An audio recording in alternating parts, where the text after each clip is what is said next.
안녕하세요. 절대값TV의 명품 PD 한PD입니다. 최근에 그 주택시장에서 하락이 아니다. 올해도 계속 우상향할 수 있다라는 그 상승론자들이 있어요.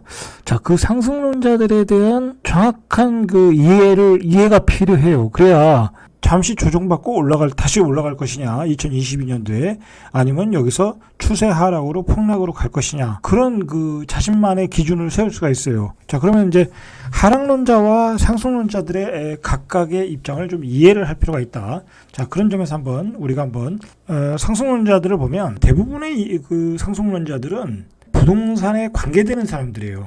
쉽게 말해서 부동산 강사들, 거의 대부분이 이제 부동산 강사들이에요. 강사들이 우상향을 주장하는 거죠. 자, 그 얘기는 뭐냐면 잠시 조정을 받고 다시 상승을 한다라는 얘기예요. 근데 그런 기저에는 뭐가 있냐면 주택시장이라는 것은 우상향한다예요. 꾸준히 우상향한다는 거예요.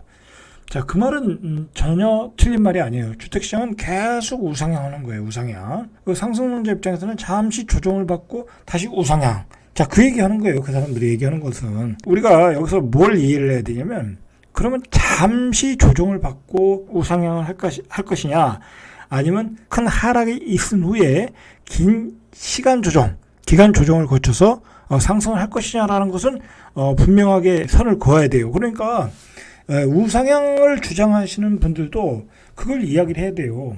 잠시 조정을 받고 다시 상승한다. 뭐 그런 분들이 있잖아요. 아주 강하게 우상향을 주장하시는 분들 중에는 그런 분들도 있어요. 그러나 예를 들어서 애매모호하게 표현하면 이 우상향이라는 그 틀을 가지고 이야기하면서 애매모호하게 표현하면 이게 비전문가들은 혼란이 올 수 있다라는 거예요. 조정을 얼마나 주고 조정의 기간이 얼마나 길고 얼마나 되고 조정의 폭은 얼마나 되는가를 상승론자들도 이야기를 해야 되는 거예요. 일단은 제 관점에서 볼 때는 제 관점을 이야기한다면 너무 많이 급등을 했다. 너무 많이 2013년 이후에 집값이 3배, 거의 3배가 올랐잖아요. 어떤 서울의 수도권 집들을 볼 때는 3배가 올랐단 말이에요. 2배, 3배가 올랐단 말이에요. 가격의 하락의 폭도 깊을 수도 있다라는 거예요. 깊을 수도 있다. 저는 이제 그렇게 이야기를 하는 거고, 강사들은 어차피 이해관계가 있는 사람들이에요. 부동산 시장과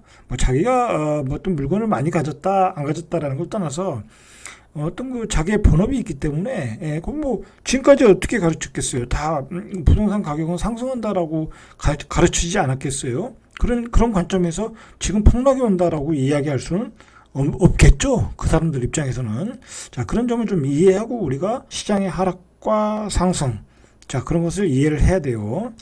자, 그러나 우리가 지금 부동산 시장에서 일어나는 팩트들을 명확하게 파악을 하고 그것을 깊이 이해하면 집값은 우리가 상상하는 것 이상으로 하락의 폭이 깊어질 수밖에 없어요. 결론적으로 얘기해서 지금 좌파 정부가 완화책을 쓴다고 이것저것 내놓고 있지 않겠습니까? 중과세 유예는 물 건너갔지만.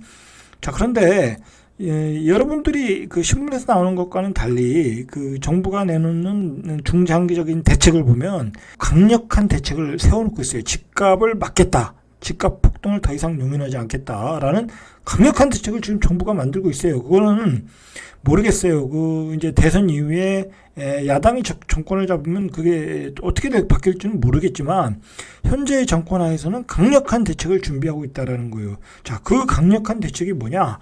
바로 대출 규제예요. 집을 사는데 대출 총량제를 적용해서 그 한도가 떨어지면 더 이상 대출을 안 해주겠다. 그리고 개인마다 DSR을 적용해서 대출 한도를 줄이겠다. 자, 그러면 집값이 폭등하는데 폭등하는 가격만큼 대출을 받아야 되는데 대출을 못 받게 하겠다는 거 아니겠습니까? 아예 대출도 안 내주겠다는데 그거 어떻게 집값이 올라가냐고요. 그죠? 자, 그런데 반면에 시장은 급히 팔아야 될 사람들이 어마어마하게 많아요. 그동안 많이 올랐기 때문에 시세 차익도 있고, 그리고 다른 곳으로 분양받아서 이사 가셔야 되는 분도 있고, 다른 급한 사정이 있어서 팔아야 되는 분도 있고, 자, 그렇게 집이라는 건 자신의 자산이기 때문에 그 집을 팔아서 사업을 해야 될 사람도 있고 돈을 메꿔야 될 사람도 있거든요. 자, 그러니까 경기가 조금만 나빠져도 급매물이 우수수 쏟아질 수 있는 상황이라는 거예요. 팔자는 많은데 사자는 거의 시가 말 가능성이 높다라는 거예요. 왜냐? 대출을 안 해주니까. 자, 그런 관점에서 지금은 시장을 봐야지. 단순히 뭐 우상향해서 뭐 조정 조금 막 공급이 모자르니까 다시 상승한다. 자, 이건 굉장히 낙관론이에요. 제가 보기엔. 지금 현재 시장에서 볼 때는 낙관론이다. 그리고 정부는 강력한 대책을 준비 중이라는 거예요. 그리고 예를 들어서 이번 주택 시장이 큰 상승을 이루면서 많은 투기 자본, 투자성 머니들이 이 주택 시장으로 어마어마하게 들어왔거든요. 자, 사실 우리가 뭐 지방에 있는 뭐 일반 아파트들, 뭐 굳이 외곽이 아니더라도 뭐 30만, 50만에 있는 도시에 있는 아파트들이 그렇게 분양이 잘 되던 시절이 없었어요. 예? 분양하면 다 완판, 프리미엄까지 붙고 뭐 그런 시절이 없었단 말이에요. 우리가 그것이 결국 일상적이지 않았던 일인데 어떤 시중의 유동성이 많아지다 보니까 그렇게 이제 프리미엄이 붙은 거거든요. 자, 그러나 이제 그런 시장들이 사라지고 있다라는 게 이미 이제 미분양 아파트에서 보여지고 있어요. 그리고 우리가 시장의 꼭지 징후를 우리가 어떤 곳에서 발견할 수 있냐면 예를 들어서 이런 지방 뭐 30만이든 50만이든 그런 지방에 있는 외곽에 있는 지역에도 땅을 사서 이렇게 분양을 하는 경우가 많거든요. 건설사들이 이제 분양이 잘 되니까 물 들어올 때 넣어줘야 되니까 자, 그런 아파트들도 다 완판이 되더라는 거예요. 완판이 수요가 없는 지역에서도. 자, 거기에다 프리미엄까지 붙더라. 자, 그런데 그런 아파트들이 지금 이제 거의 이제 프리미엄이 사라지고 있다라는 거예요. 프리미엄이 사라지고 있다. 자, 이게 바로 이제 꼭지 징후라는 거예요. 이제 시장에서 나타나는 꼭지 징후가 나타나고 있다. 뭐 굳이 이 말씀을 안 드려도 요즘 뭐 오피스텔 생활형 숙박시설 난리잖아요. 그거 받으면 프리미엄이 붙는다. 이거 붙는다. 자, 그런데 뭐 수백 대 1, 수천 대 1이 돼도 프리미엄이 안 붙으면 계약이 안 돼요. 당첨된 사람이 계약을 안 한다는 거예요. 자, 그런 게 시장에서 지금 나타나고 있더라 이거예요.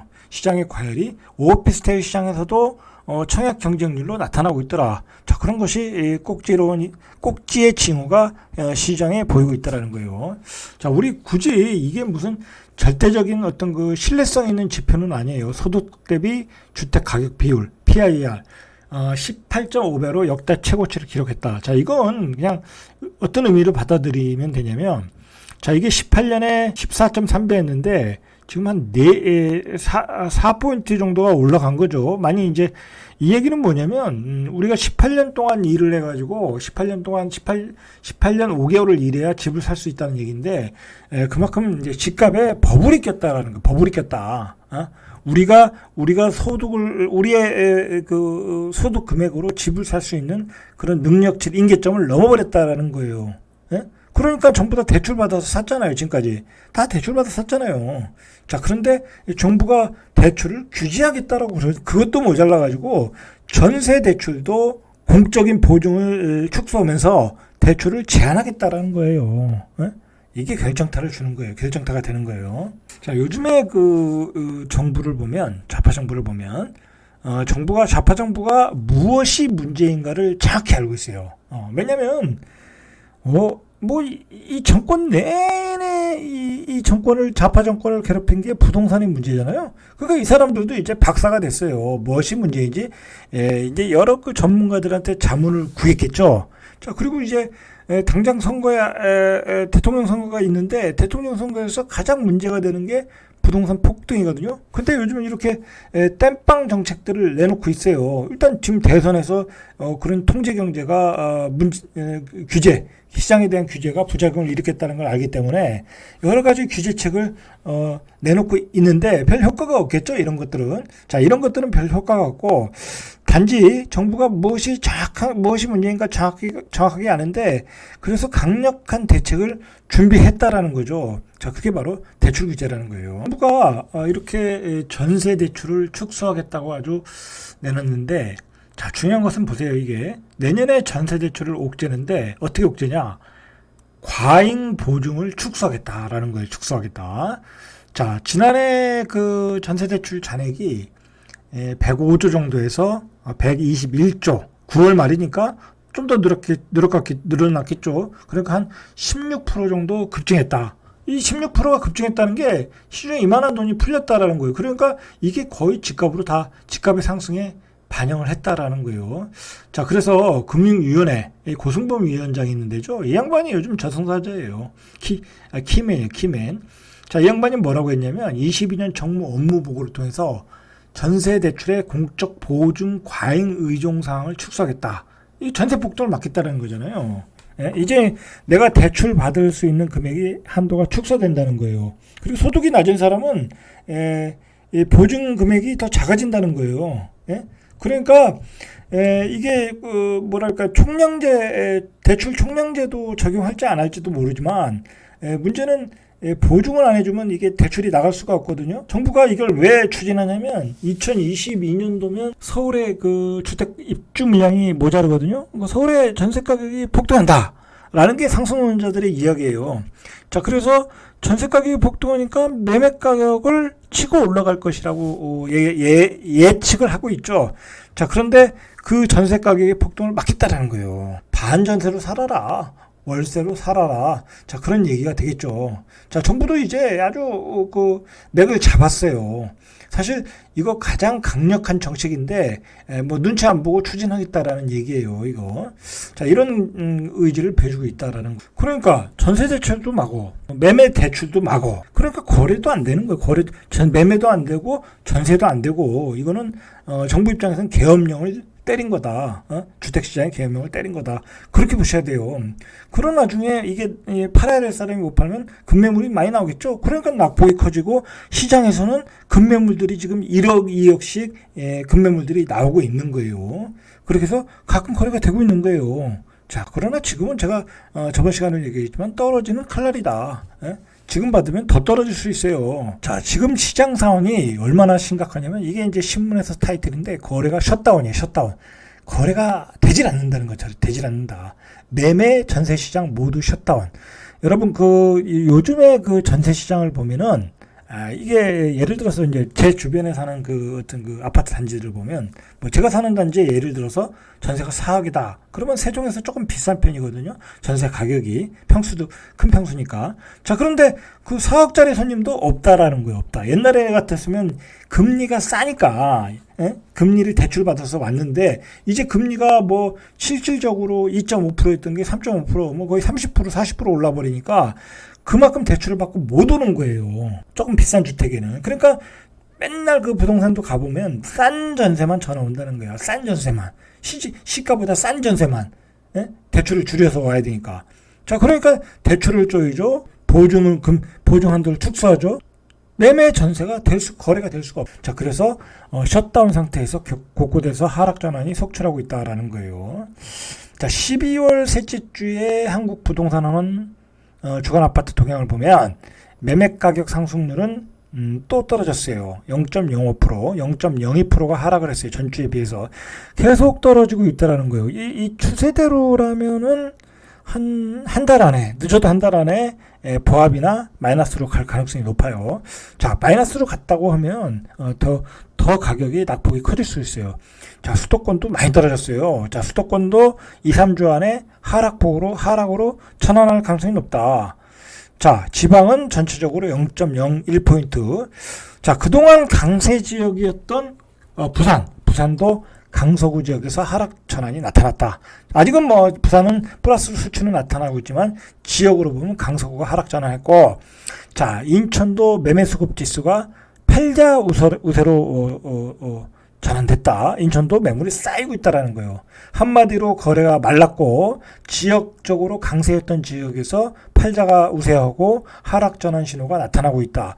그리고 서울 수도권에는 늦어도 한 달 안에 마이너스로 전환할 가능성이 수치상으로 나타나고 있다라고 보시면 될 것 같아요. 자, 실제적으로 굉장히 시장에서는 낙폭이 커지고 있어요. 금매물들이 거래되고 있는 것을 보면 최소 뭐 1억씩, 2억씩 떨어지고 있다라는 거예요. 서울에서도 그렇게 거래가 되고 있어요. 이게 전체적인 현상이 아니기 때문에 아직은 상승의 수치가 나타나고 있지만 그게 이제 보편화되면 큰 하락의 폭이 나타날 수 있다라는 거예요. 그것이 이제 세종에서 가장 먼저 나타나고 있는 거예요. 자, 세종은 거래되면 억씩 떨어지고 있어요. 억씩.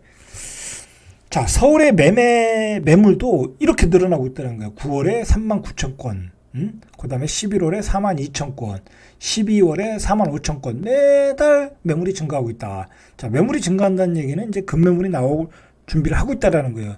자, 수도권도 9월에 11만 가구 정도, 자, 12월에 14만 가구, 많이 늘었죠. 매물이 엄청나게 쌓이고 있다라는 거예요.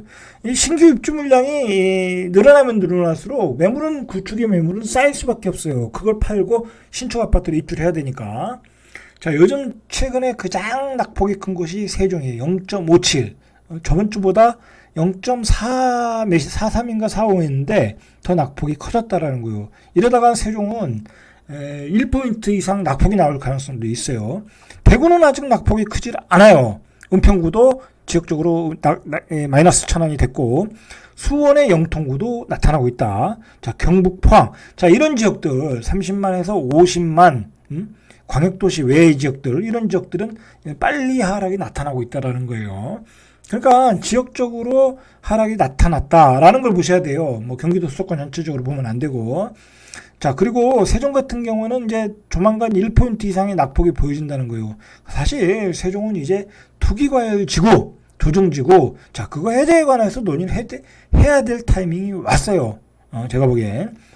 자, 그리고 전국 주간 아파트 전세 가격도 0.03포인트 하락하고 있어요. 전세값도 안정을 가지고 있다는 거예요. 이 안정을 가지는 요건이 뭐냐? 바로 금리 인상이 가장 큰 요인이었다. 왜냐면 전세 사는 사람들이 뭐 소득이 많아서 전세 사는 건 아니겠죠. 다 대출 받아서 사는 거기 때문에 그거에 대한 부담이 있다라는 거예요. 그러니까 그 자리에서 자기가 살던 곳에서 업그레이드 못하고 사는 경우가 많더라는 거예요. 자, 서울도 전세 가격이 0.04포인트, 0.06, 그 다음에 수도권도 0.04 하락하고 있다.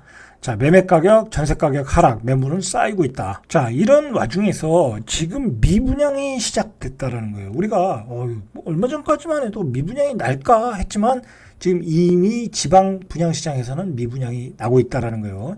자, 12월 들어 이달까지 청약한 지방의 민간 아파트 총 30개 단지에서 15곳이 청약 미달됐다라는 거예요. 이게 뭐 이제 지방이라고 하면 뭐 소도시도 있잖아요. 그러니까 우리 아직은 뭐 광역도시에서 미분양이 나고 있지는 않아요. 뭐 대구를 제외하고는. 자, 그러나 소도시에서 미분양이 나고 있다. 대구의 헬링턴 플레이스 감산 3의 경우 358가구 모집 중에 24%만 채워 273가구가 선착순 분양이 들어갔다. 자, 이 얘기가 뭐예요? 결국은 지금까지 투자 수요가 많았다라는 거예요. 실수요자들은 많지 않았다라는 거예요. 자, 그러니까 이게 실수요자면 사겠죠. 자, 그러니까 이렇게 대규모 미분양이 시작됐다라는 이야기예요. 자, 구체적으로 보면은 경남, 경북, 전남, 전북 등지에서 청약 미달 사례가 나오고 있다. 자, 지난 8일 청약 접수에 들어간 경북 포항의 한신더유 펜타시티. 자, 1567가구. 그 다음에 591가구, 두 블락을 했는 것 같아요. 자, 이 가구 중에 2158가구죠. 그러니까 808가구가만 신청했다. 그러니까 이건 뭐 몇 가구에 1000가구 이상이 미분양이 났다라는 거예요. 자, 지역별로 보면 대구의 미분양 단지가 4개로 가장 많았고, 최근에 분양한 거고서, 그 다음에 경남, 경북, 충남 3개, 강원, 전남, 전북 2개, 제주도도 미분양이다. 자, 부산 같은 경우에도 부산도 지금 뭐 프리미엄이 붙은 곳은 어마어마하게 붙었어요. 아직 뭐 5억, 7억, 8억 막 그렇게 붙은 지역도 있어요. 자, 부산 장안지구 S클래스 뭐 14일 진행된 1순위에서 84A를 제거한 세 개 타입에서 미달이 됐다라는 거예요. 자, 여러분 이렇게 지방에서 서서히 미분양이 났다라는 거, 그리고 우리가 대구 지역에서 미분양이 났다. 자, 그러면 이제 다른 지역들에서도 점점 미분양이 확산되거든요. 이렇게 되면 이제 수도권에서도 미분양이 날 수가 있어요. 내년 정도 되면 수도권에서도 미분양이 날 수 있다라는 거예요. 자, 그렇게 되면 가장 위험한 게 분양권 시장이에요. 그리고 구축. 그동안 그 분양권들이 많이 올라갔잖아요. 막 수억의 프리미엄이 붙었잖아요. 그리고 분양권 청약 분양하는 아파트 가격과 그 다음에 지금 현재의 분양권 가격과는 갭 차이가 크거든요. 자, 그러면 미분양이 나면 사람들이 이 미분양 아파트를 사지 뭐 분양권을 살 일은 없잖아요. 자, 그러니까 분양권의 가격들이 급락할 수 있어요. 그리고 분양권을 산 사람들 중에는 실수요자들도 일부 있지만 투자로 들어가신 분들이 많거든요. 자, 그런 분들이 결국은 이제 급매물들이 많이 나올 수 있어요. 자, 그런 급매물들이 낙폭이 클 때 바로 무주택자들은 그럴 때 사면 되겠죠. 자, 그러면 그 분양권 시장이 또 위험해지면 뭐가 문제가 되냐면 재건축 재개발 시장도 위험해지는 거예요. 거기도 이제 어떤 분양권의 전 단계니까. 거기도 재개발 같은 경우는 수억의 프리미엄 붙었거든요. 뭐 아직 그게 사업 시행 인가도 안 난 경우도 많을 텐데, 자, 그런 경우는 가격이 급락할 수 있어요. 자, 그런 점들을 생각을 해야 돼요. 그래서 시장이 무너지면 순식간에 이게 와르르 무너져요. 와르르 도미노 효과로 인해서 와르르 무너질 수 있죠. 자, 어쨌든 우리가 지금은 추세 전환의 전환점에 와 있다라는 거예요. 그래서 보면은 정부가 치밀하게 대응을 하고 있다라는 거예요. 치밀하게 대응하는 헤드쿼터가 바로 금융위원회이고, 자, 그 금융위원회에서 매매 전세 대출을 막겠다. 아무리 용을 써도, 전세가가 폭등할 그 근거를 다 없애버리겠다라는 건데, 금리가 올라가고 대출을 막겠다는데, 전세 가격이 폭등이 되겠습니까? 안 된다라는 거 안 된다. 안 된다. 자, 그래서, 이런 효과로 인해서 지방시장 미분양이 지금 증가하고 있고, 이렇게 되면 지방시장 구축도 하락을 하겠죠. 지방시장 분양권도 하락을 할 것이고, 서울 수도권도 하락을 할 것이고, 자, 이런 순서대로 아마 갈 것이다 라고 저는 보고 있어요. 자, 그리고 마지막으로 대선 이후에 어떤 규제 완화가 있지 않겠냐. 자, 분명히 규제 완화가 하겠죠. 자, 지금의 야당 후보 윤석열 후보도 오늘 발표했지만 양도세 중과를 유예하겠다. 그 다음에 종부세 폐지하겠다. 공시가격을 2020년 수준으로 완화하겠다. 자, 이게 결국은 다 뭐예요? 시장 경제라니까요. 자, 중과세 유예하면 뭐겠어요? 그동안 쌓였던 매물들이 시장에 우르르 나온다는 거예요. 우르르.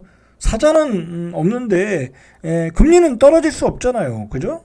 대출은 좀 규제 완화해 줄 수 있어도 그렇다고 파격적으로 완화하지는 못한단 말이에요. DSR을 적용하겠다라는 걸 안 할 수는 안 할 수는 없거든요. 그런 규제는 분명히 있을 수 있는데, 유통시장에도 물량이 쏟아지고, 그 다음에 분양시장에도 물량이 쏟아지고, 자, 그렇게 되면 이 규제 완화 리스크도 우리가 안고 가야 된다. 2022년 이후에는. 자, 그런 점으로 보면 집값이 별로 상승할 여력이 없어요. 그리고 조정을 받아도 크게 조정을 받고 있다. 그런 현상들이 지금 시장에서 수억씩 떨어져서 나오는 걸 보면 알잖아요. 나오고 있다. 실제로 그렇게 또 거래가 되고 있고, 자, 그런 점을 생각하시고 대응을 하시면 될 것 같아요. 자, 오늘은 여기까지 이상 절대값TV의 명품 PD 한PD였습니다.